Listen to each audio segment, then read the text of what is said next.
Le président ukrainien Volodymyr Zelensky a pris la parole par visioconférence à la tribune de l'Union africaine pour appeler ses États membres à soutenir son pays.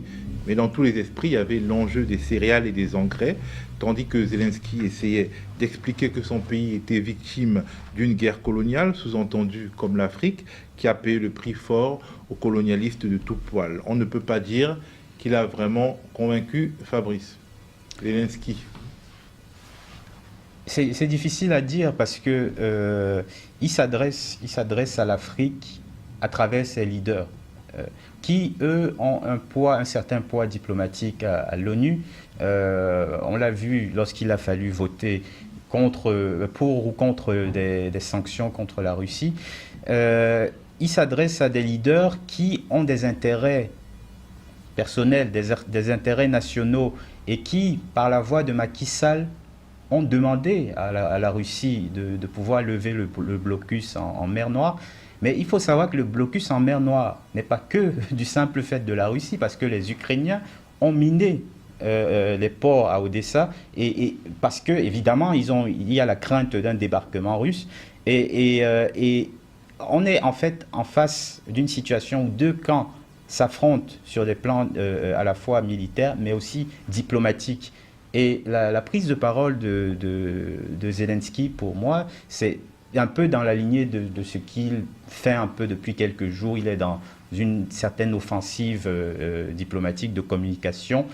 Là, pour le coup, avec parfois des éléments parfois un peu infantilisants, quand il parle d'Africains qui seraient pris en otage.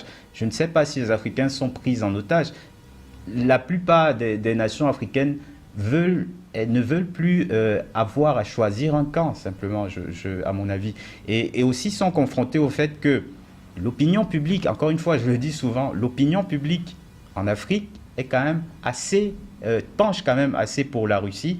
Et aujourd'hui, voilà, ils ne peuvent pas, en tant que leader, choisir un camp de manière ferme. Maintenant, le lien avec la colonisation peut s'entendre d'une certaine façon, parce que c'est aussi une forme d'impérialisme d'aller chez un voisin moins important pour essayer d'imposer sa loi par la force.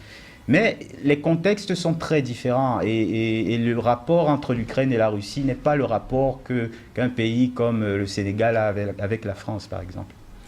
Non, moi je pense que un des enjeux de cette guerre en Ukraine, c'est qu'elle redessine un peu un nouvel ordre mondial. Pour moi, il n'y a pas besoin que l'Afrique s'aligne. On critique souvent l'Afrique de ne pas s'être alignée systématiquement derrière l'Occident. Moi, je pense que la position africaine de ce non-alignement lui permet de parler à la fois à l'Ukraine et à la Russie. Oui. Et cette posture n'est pas inintelligente. Elle permet de pouvoir parler aux deux camps. Et quand certains dirigeants africains disent qu'on comprend le besoin de défendre le droit international qui interdit l'agression d'un pays par un autre que par la force, mais on considère qu'il faut pouvoir parler à tout le monde pour trouver une solution. Parce que la discussion fait partie de la solution. En s'alignant et en devenant presque co-belligérant comme le fait l'Occident, ça vous dispense aussi de pouvoir le parler à d'autres. Et ça, à mon avis, l'Afrique fait à cette position, et l'Afrique aussi défend ses intérêts, l'accès aux fertilisants, la possibilité d'avoir les produits alimentaires aujourd'hui qui ont augmenté de 30%, qui risquent de venir s'ajouter déjà à des contextes africains qui sont très volatiles. Donc tout ça se comprend. À mon avis, la position africaine est une position même qui peut être utile dans la recherche d'une solution à la crise ukrainienne. Bernard. Oui, je suis totalement d'accord, j'en avais parlé la dernière fois également. D'abord, on s'aperçoit de plus en plus que cette guerre russo-ukrainienne, c'est quasiment une affaire de famille qui a été alimentée et dont la crise finale a été suscitée à tout point de vue par les États-Unis depuis l'affaire de Maïdan en 2014 et 2015. Tout ça, c'est documenté de A à Z. Et les Américains ont poussé les Russes à faire ce qu'ils ont fait le 24 avril. Enfin, ils ont poussé les Ukrainiens, du moins, à revendiquer une forme d'indépendance.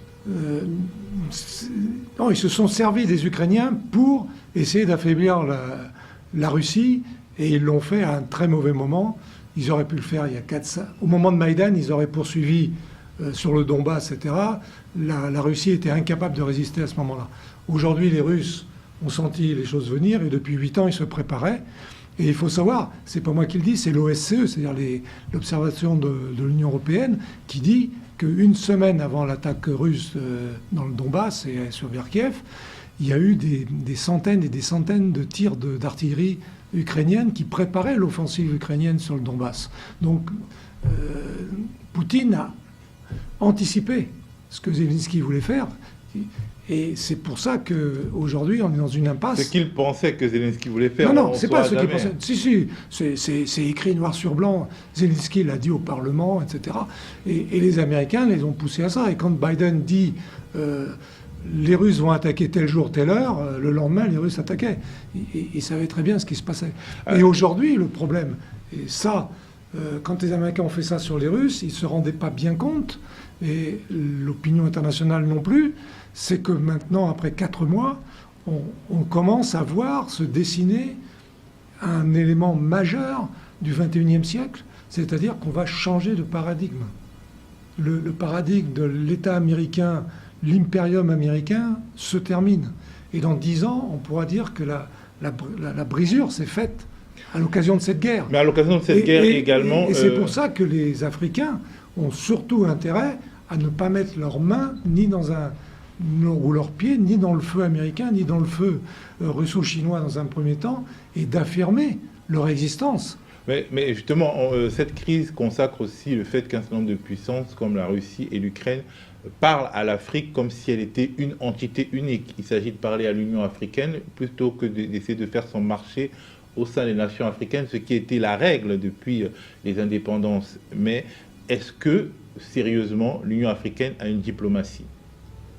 Oui, elle s'affirme. Elle s'affirme de plus en plus. Certes, elle n'a pas le même poids aujourd'hui dans tout ce qui se passe en Ukraine que les autres. On entend beaucoup plus les diplomaties européennes et américaines, mais il y a une certaine affirmation, de plus en plus quand même. On voit ce qu'a essayé de faire Macky Sall, qui certes n'a finalement pas été reçu à Kiev après son passage à Moscou, ce qui vient appuyer exactement ce que disait Sédic tout à l'heure. Il faut se laisser une chance de parler aux deux camps, sans être dans une prise de position, de parler aux deux camps. Et le problème côté ukrainien, c'est que le fait de parler à Moscou est problématique de fait.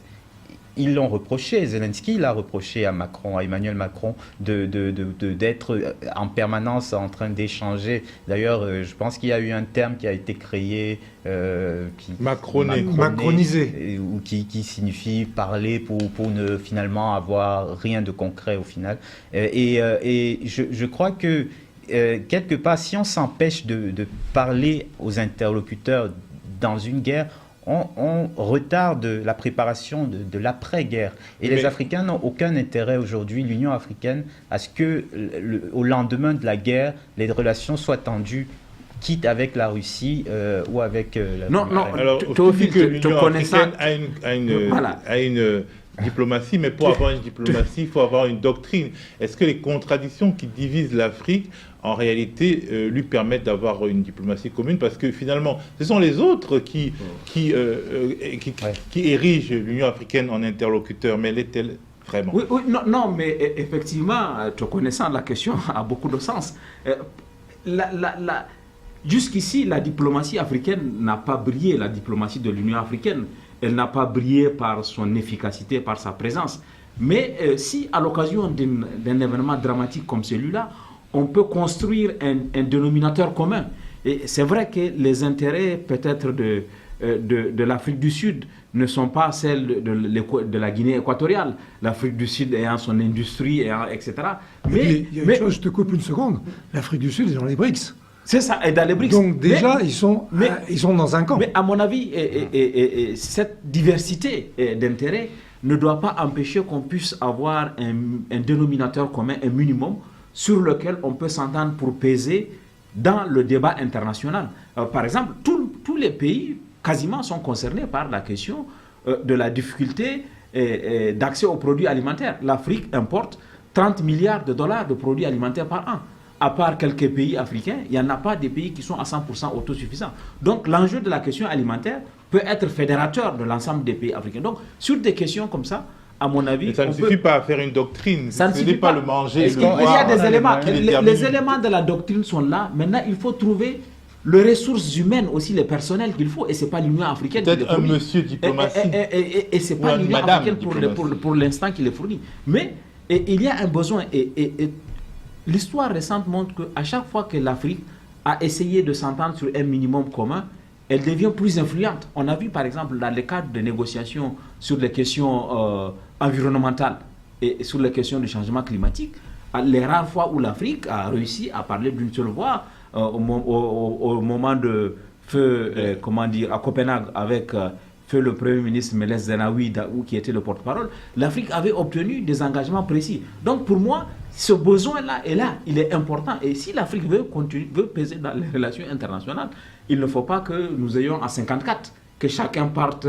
Mais il faut que nous puissions aller, comme a fait l'Europe, avec aujourd'hui un monsieur diplomatique qui est Borrell, qu'on puisse avoir quelqu'un qui incarne. J'espère que l'Afrique pourra avoir quelqu'un qui incarne d'un mieux autre niveau. Voilà, bon, de mieux que le pauvre. Mais c'est pas l'homme, mais la fonction. Si on peut avoir quelqu'un qui peut incarner, qui peut parler sur des questions sur lesquelles nous sommes tous d'accord. Bon, déjà, il y a une évolution par rapport aux décennies précédentes. Je me rappelle quand il y avait la crise ivoirienne, l'Union africaine était un théâtre d'ombre où les grandes puissances parlaient par ventriloque interposé. Aujourd'hui, on a l'impression que disons, les gentils toutous des Occidentaux ne le sont plus tellement. Alors, c'est à relativiser. Je pense que c'est à ce niveau-là, je dirais qu'il y en a un qui faisait partie de la liste des gens qui étaient sollicités pour parler au nom de l'Afrique, avec le fait que ce soit la France qui soit derrière. C'était Cheikh Gadio, qui aujourd'hui s'est détaché justement de cette... Il s'est affranchi. Il s'est affranchi. Il est devenu souverainiste. C'est une bonne nouvelle.